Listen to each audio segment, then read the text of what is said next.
तो कैसे आप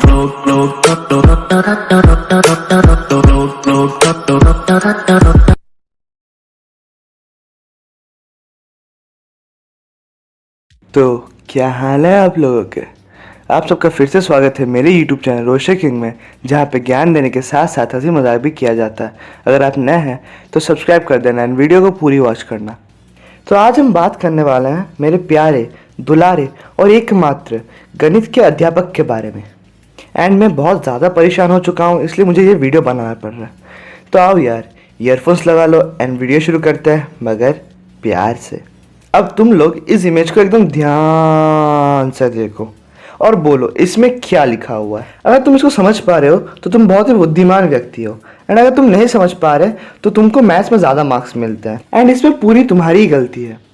पर छोड़ो, हम तुमको गलती नहीं समझाने बैठे हैं, हम यहाँ पे तुमको थोड़ा ज्ञान बांटने आए हैं। तो मैं तुमको इस इमेज को थोड़ा एक्सप्लेन करके बोलता हूँ। इस इमेज में पहले तुमको एक चिड़िया दिखेगी, फिर एक बंदर आएगा, फिर एक पेंगुइन आएगी, फिर एक हाथी आएगा, एंड उसके बाद एक मछली आएगी जो पेड़ के ऊपर है। मतलब पेड़ के ऊपर एक स्टैंड बनाया हुआ है पेड़ जैसा, उसमें एक बॉल है, फिश बॉल, उसमें वो मछली है। उसके बाद तुमको दिखाई देगा एक सील और एक कुत्ता, एंड यहाँ पे तुमको मास्टर जी भी दिखाई देंगे, एंड पीछे एक बड़ा सा पेड़ भी दिखाई देगा। एंड मास्टर जी यहाँ पे एग्जाम ले रहे हैं, एंड मास्टर जी का कहना है कि सबको पेड़ पे चढ़ना पड़ेगा फेयर सिलेक्शन के लिए। अब तुम ही बताओ मुझे, एक कुत्ता कैसे पेड़ पे चढ़ सकता है? एक बंदर तो आराम से चढ़ जाएगा, एंड मछली तो चढ़ ही नहीं सकते, एंड हाथी तो पेड़ ही उखाड़ के मास्टर जी के सर पे मारेगा। तो यहाँ पे आप लोग देख ही सकते हो कि नाम के लिए सिर्फ फेयर सिलेक्शन है, पर बाकी तो पूरा अनफेयर है। एंड अगर सिर्फ मछली की बात करें तो वो भी अनफेयर होगा। हैशटैग इक्वालिटी, हमको सारे जानवर के बारे में सोचना पड़ेगा। वही सेम हमारे एजुकेशन सिस्टम को लेके है। अगर कोई बंदा आर्ट्स में ज़्यादा परफॉर्म अच्छा करता है या फिर कॉमर्स फील्ड उसका ज़्यादा स्ट्रॉन्ग है, अगर वो साइंस लेता नहीं है तो सोसाइटी या फिर मैक्सिमम जो टीचर है वो उसको बोलेंगे, फिर फैमिली मेम्बर भी उसको बोलेंगे भाई तुम साइंस क्यों नहीं लिया, एंड बोलेंगे साइंस में कॉमर्स और आर्ट्स से या फिर किसी और फील्ड से ज़्यादा स्कोप है। अब तुम ही सोच लो, अगर शर्मा जी का बेटा या फिर सोसाइटी में कोई साइंस लेता है तो इसका मतलब उसका साइंस स्ट्रांग होगा या फिर उसमें उसका इंटरेस्ट होगा। एंड अगर कोई कॉमर्स वाला बंदा अगर साइंस लेता है एंड उसका इंटरेस्ट नहीं है तो तुम ही देख लो, जितना भी स्कोप हो जाए उसको नौकरी मिलने वाला है नहीं, एंड अगर मिल भी जाता है तो वह हैप्पी नहीं रहेगा, एंड जिससे क्या होगा, आउटपुट वैसे ही कम ही आएगा, एंड लास्ट में उसको नौकरी से निकाल दिया जाएगा। एंड लास्ट में हम लोग देख ही सकते हैं कि जो बच्चा या फिर जो आदमी अपने करियर को या फिर अपने पैशन को परस्यू नहीं करता है अपने मन मुताबिक, तो उसको लास्ट में लॉस फेस करना ही पड़ता है। तो भाई तुम अपने मन में जो आए वो करो। एंड अभी मैं बात करने वाला हूँ मेरे प्यारे मैथ्स टीचर के बारे में, जिसके ऊपर ये वीडियो डेडिकेटेड है। तो उससे पहले तुम लोग सब्सक्राइब कर दो, क्योंकि बाद में फिर से तुम लोग भूल जाओगे। एंड अगर इतना देर तुमको अच्छा लगा थोड़ा और सह लो एंड लाइक भी कर दो। मुझे दिख रहा है कितने % तुम लोग सब्सक्राइब नहीं कर रहे हो। अब मैं बोलूँगा नहीं, तुम लोग समझदार हो, स्क्रीन को देख के समझ जाओगे। भाई प्लीज़, इतने जन जितने सब्सक्राइब नहीं कर रहे सब्सक्राइब कर दो यार, पैसे तो लगेंगे नहीं तो कर ही दो। अब मेरे जो मैथ्स टीचर है उनके बारे में मैंने पहले 1-2 बार बात कर चुका है, तो अगर आपने वीडियो नहीं देखा है तो पहले देख के आओ। थोड़ी सी है पर इसमें पूरे डिटेल से मैं बात करूंगा। मेरे मैथ्स टीचर जो है उनका नाम RNG है, मतलब R.N.G, एंड उनके बेटे का नाम भी सेम है, एंड उनके पापा का नाम मुझे पता नहीं है, पर शायद वो भी RNG था। अब मुझे अपनी जान की परवाह है एंड मैं नहीं चाहता मैं घर से निकाला जाऊँ, तो इसलिए मैं उनका पूरा नाम लूँगा नहीं। अब हो सकता है वो मेरे पेरेंट्स को बता दे, एंड अगर वीडियो पहुँच जाए तो मुझे भी अच्छा लगेगा, क्योंकि उनको अपनी गलती का थोड़ा एहसास होगा। पर मैं ये नहीं चाहता कि कल सुबह न्यूज़ में आए कि मैथ्स टीचर के ऊपर वीडियो बनाने की वजह से घर से निकाला गया बच्चा एंड लॉकडाउन में हुआ कोरोना। तो सावधान और सतर्क करने में ही हम सबकी भलाई है। पर मैं फिर भी अपने जान का खतरा मोल लेते हुए अपने मैथ्स टीचर के बारे में बोलूँगा एंड मेरे एक्सपीरियंस शेयर करूँगा। तो दिल थाम के बैठिए, आप लोग सुनने जा रहे हैं एक बहुत ही रोचक और अद्भुत कहानी मेरे मैथ्स टीचर के बारे में। तो ये शुरू होता है लॉकडाउन से पहले। एंड जिनको पता नहीं है, मैं रिसेंटली प्रमोशन क्लास 10 में हुआ है, and thank you to lockdown and China, जिसकी वजह से मैंने अभी तक अपना क्लास देखा नहीं है। एंड मेरे जितने भी प्लान्स थे पहले दिन कचड़ा करने के या फिर मस्ती करने के क्लास में, वो सारे फेल हो गए हैं। तो जो भी है, मैं एक दिन आराम से सोफे पे बैठ के पबजी खेल रहा था। मैंने 2 बॉट मारे ही थे, तभी पापा आके पूछते हैं तुम्हें मैथ्स का ट्यूशन चाहिए क्या। मैंने बोला पापा देखिए इस बार मुझे मैथ्स नहीं चाहिए, मैं अपने से पढ़ना चाहता हूँ एंड मुझे पता है मैं अपने से पढ़ता नहीं, पर फिर भी मैं खुशी खुशी पापा को बोल दिया कि पापा मुझे मैथ्स का ट्यूशन नहीं चाहिए।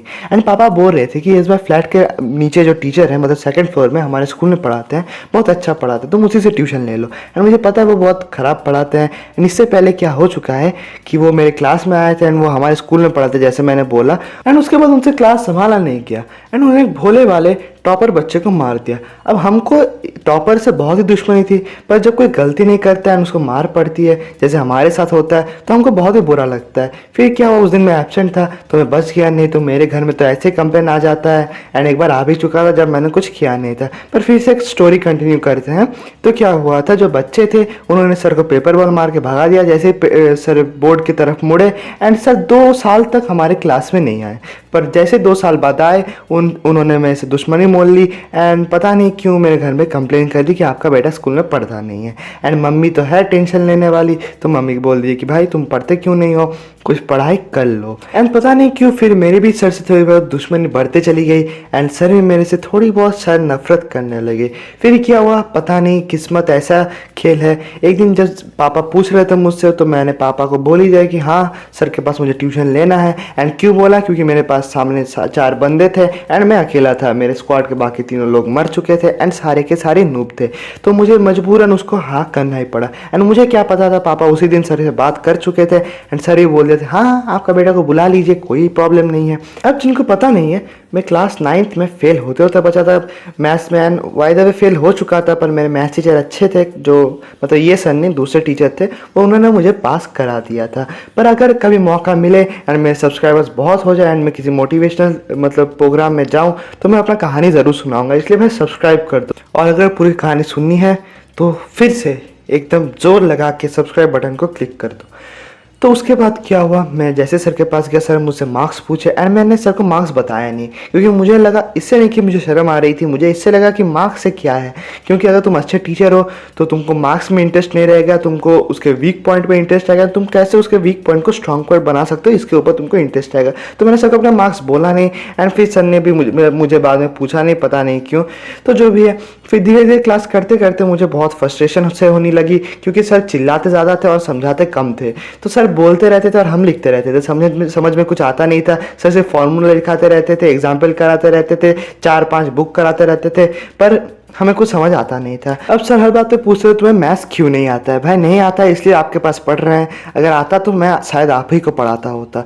पर जो भी है, तो सर पूछते पूछते एक दिन पूछ लिए कि भाई तुम इतने वीक क्यों हो। तो मैंने बोल दिया सर को, सर देखिए मुझे मैथ्स आता नहीं है इसलिए मैं आपके पास पढ़ने आया हूँ। तो सर फिर 2 दिन चुप रहे, फिर शुरू हो गया सर का चिल्लाना। अब बचपन से मेरे मैथ्स को लेके एक्सपीरियंस बहुत ही खराब रह चुके हैं, क्योंकि जितने भी मुझे टीचर मिले हैं एक को छोड़कर सब मुझे मारते रहते थे और चिल्लाते रहते थे। तो अब तुम ही बोलो, एक बच्चे को अगर तुम बचपन से एक चीज़ को लेकर मारते रहोगे, चिल्लाते रहोगे, तो बड़ा होकर उसके मन में डर बैठ ही जाएगा एंड उस सब्जेक्ट को लेके या फिर उस विषय को लेके उसका इंटरेस्ट तो कमेगा ही। उसके बाद क्या होगा, वो उसको अवॉइड करना शुरू कर देगा। तो मेरे साथ भी कुछ ऐसा ही होता है, अभी भी होता है एंड होते रहेगा शायद, पता नहीं कब तक। तो सर एक बार चिल्लाते चिल्लाते बहुत चिल्ला चुके थे, अब मुझे अच्छा नहीं लगा। तो मैंने मम्मी को बोल दिया, मम्मी देखिए सर बहुत चिल्लाते हैं, मुझे अच्छा नहीं लगता, तो मुझे ट्यूशन छोड़ना है। अब जैसे मैंने ये बात बोली, पापा पीछे से मुझे ऐसे ताक रहे हैं, मैं शीशे में देख के डर गया एंड फिर मैंने बोला ठीक है इस महीने पढ़ लेता हूँ, नेक्स्ट महीने से नहीं जाऊँगा। तो जो भी है, मेरे पता नहीं भगवान का लाख लाख शुक्र है, अगले दिन मेरा पेट खराब हो गया एंड मैं जा नहीं पाया। तो मैं बहुत ही हैप्पी हो चुका था, क्योंकि भाई इतना फ्रस्ट्रेशन हो चुका है, क्योंकि सर पढ़ाते रहते हैं पर मुझे कुछ समझ नहीं आता है। एंड अगर सर पूछते रहते हैं कि तुमको समझ आया कि नहीं आया, एंड अगर मैं बोल देता हूँ नहीं आया सर, तो फिर सर पूछते हैं क्यों नहीं आया, तुमको आना चाहिए, सबको आता, तुमको क्यों नहीं आया। भाई देखो सबका ब्रेन और मेरा ब्रेन अलग है, मुझे कुछ और काम करने में मुझे ज़्यादा इंटरेस्ट है एंड आप उसी इंटरेस्ट को जो है जितना मेरे मैथ्स में बचा हुआ है उसको आप और बिगाड़ रहे हैं। तो जो भी है, भगवान का लाख लाख शुक्र है, मम्मी मान गई है पर पापा शायद नहीं माने हैं। इस महीने के बाद मेरा मैथ्स टीचर का जो झमेला है वो ख़त्म हो जाएगा। पर मैं एक और बात शेयर करना चाहता हूँ। मेरे मैथ्स टीचर कहना था लॉकडाउन में तुम हर रोज़ आओगे एंड मुझे मैथ्स ऐसे ही अच्छा नहीं लगता, मैं जितना मतलब होता है मैं अवॉइड करता हूँ। ऊपर से रोज आने के लिए सर बोल रहे थे, सर इतना चिल्लाते थे मेरा सर दर्द कर जाता था। हर दिन मैं आता था, हर दिन मुझे डांट पड़ते रहती थी। अब मैं हर दिन नहीं जा रहा था, मैं सिर्फ हफ्ते में 3 दिन जा रहा था। सर बुला रहे थे पर मैं फिर भी नहीं जा रहा था। पर जितना सर ने पढ़ाया था मैंने अपने से कवर कर लिया था। तो अब हर बात पर सर मुझे बोलते तुम अगर उस दिन एब्सेंट नहीं करते तो तुम्हारा बेटर होता। पर सर देखिए मैंने सिलेबस तो उतना कवर कर लिया है एंड मुझसे इतना ही हो गया, इससे ज़्यादा होगा नहीं। अगर सर आप देख रहे हैं तो प्लीज़ स्टूडेंट का दर्द समझा कीजिए। सब स्टूडेंट एक जैसा होता नहीं है। एंड तुम लोग पूछ सकते हो मैं क्यों नहीं जा रहा था, क्योंकि भाई मुझे अपना लिमिट पता है एंड मैं लिमिट से बहुत ज़्यादा कर चुका था। मुझे उतना मतलब सहन नहीं हो रहा था। पर सर का भी बहुत ज़्यादा गलती है, क्योंकि एक बच्चा है मेरे से शायद 2 क्लास जो जूनियर है, तो वो सर के पास पढ़ने आया था। सर हम लोग को बोल रहे थे कि इसके मार्क्स अच्छे आते नहीं है, मैं इसको पढ़ाऊंगा नहीं। अगर मुझे पता चलता है इसके मार्क्स कम आते हैं तो मैं इसके पढ़ाता ही नहीं। पर मेरा कहना है कि अगर किसी को कम मार्क्स आते हैं तो एक टीचर के नाते उसको ज़्यादा मार्क्स लाने के लिए उसको अच्छा पढ़ाना चाहिए। अगर किसी स्टूडेंट का इंटरेस्ट नहीं है तो टीचर की गलती है, क्योंकि वो टीचर शायद बहुत ज़्यादा चिल्लाता है या फिर केयर नहीं करता है, सिर्फ पढ़ाने में ध्यान देता है। एंड सिर्फ पढ़ाने में उसका ध्यान है, इसका मतलब कि वो मतलब बोलते रहता है, उस स्टूडेंट को समझ आए ना आए उससे कुछ मतलब नहीं है। एक बार पूछ भी लेता है एंड फिर भी अगर स्टूडेंट को समझ नहीं आता है तो उसमें स्टूडेंट की गलती है, टीचर की कोई गलती नहीं है भाई। तो मैं सिर्फ एक ही बोलना चाहता हूँ बात कि मेरे पास एसएसटी के जो टीचर है वो बहुत ही अच्छा पढ़ाते हैं। एंड बहुत जन के एसएसटी लेके प्रॉब्लम रहता है पर मुझे कोई प्रॉब्लम नहीं होता है, क्योंकि सर बहुत ही फ्रेंडली रहते हैं। जहाँ पे उनको डांटना होता है वहाँ पर वो डांटते हैं, जहाँ पे उनको मजाक करना होता है वो मजाक करते हैं। तो मुझे एसएसटी लेके बहुत अच्छे मार्क्स मिलते हैं, मुझे इंटरेस्ट भी रहता है। सिर्फ मैं टीचर को यही बोलना चाहता हूँ, अगर बच्चे का अटेंशन नहीं है तो कहीं ना कहीं आपकी गलती है। एंड पेरेंट्स को मैं सिर्फ यही बोलना चाहता हूँ कि अगर बच्चे को कुछ चीज़ अच्छा नहीं लगता है तो उसको फोर्स मत कीजिए, जितना उससे होता है उतना ही उसको करने बोलिए। अगर ज़्यादा हो जाएगा तो फिर हो सकता है आप बाद में अफसोस करें। एंड ये जो टीचर है मेरे ट्यूशन के, वो मेरे स्कूल में पढ़ाते हैं, कभी कभी क्लास लेने आते हैं। वो बहुत ही फनी टाइप के टीचर है, मतलब उनका बोलने का स्टाइल एंड जैसे उनका मुंह का स्ट्रक्चर है तो बहुत हंसी आ जाती है, पर वो रियल लाइफ में उतना हंसी नहीं है। एंड हो सकता है उन्होंने मैथ्स में ट्रिपल MA किया हो या फिर बहुत सारी डिग्री हो उनके पास, पर वो किसी को पढ़ा नहीं सकते ठीक से। अब मैं सच बात बोल रहा हूँ, चाहे वो कड़वी हो या जो भी हो। एंड हो सकता है तुम्हारे पास कोई भी ज्ञान हो एंड तुम किसी को पढ़ा नहीं सकते ठीक से, या फिर सामने वाला समझ नहीं पा रहा है, तो कहीं ना कहीं उसमें तुम्हारी गलती है। हो सकता है 20 से 30% जो समझ नहीं पा रहा है उसकी गलती हो, क्योंकि वो अटेंशन नहीं दे रहा है। एंड वो अगर अटेंशन दे रहा है फिर भी समझ नहीं पा रहा है तो कहीं ना कहीं 101% या फिर उससे भी ज़्यादा जितना भी है तुम्हारी ही गलती है। तो जिसके पास डिग्री है वो टीचर नहीं बन सकता, जो एक्सप्लेन कर सकता है वो टीचर बन सकता है। तो इससे क्या प्रूव होता है, हर मैथ्स जानने वाला व्यक्ति टीचर नहीं बन सकता है। And stress come low and come दूसरे को भी दो। अगर आपने इतनी दूर मेरी वीडियो देखी है तो आपका बहुत शुक्रिया अदा करता हूँ मैं, क्योंकि बहुत जन देखते नहीं है। एंड अगर देख लिया तो सब्सक्राइब कर देना, लाइक डिसलाइक जो मन करे कर देना। एंड कमेंट में लिखना कि आपका कौन सा पार्ट ज़्यादा अच्छा लगा एंड कौन सा पार्ट अगर इम्प्रूव हो सकता है मेरे से तो मैं इम्प्रूव कर दूंगा। आपका जो मन मर्जी आए वो कमेंट में आप लिख सकते हो, पर गालियाँ मत देना। आप सजेशन के साथ गाली दे सकते हो क्योंकि मैं आपके दोस्त जैसा हूँ, पर अगर सिर्फ गालियाँ दोगे तो फीडबैक मुझे कुछ मिलेगा नहीं। एंड शेयर भी कर दें जिससे दूसरे को भी ये वीडियो दिखे एंड वो भी थोड़ा मज़ा ले पाए। एंड एटलीस्ट 2 जन तो सब्सक्राइब कर ही देना। तो बस आज के लिए इतना ही। Take care and good bye.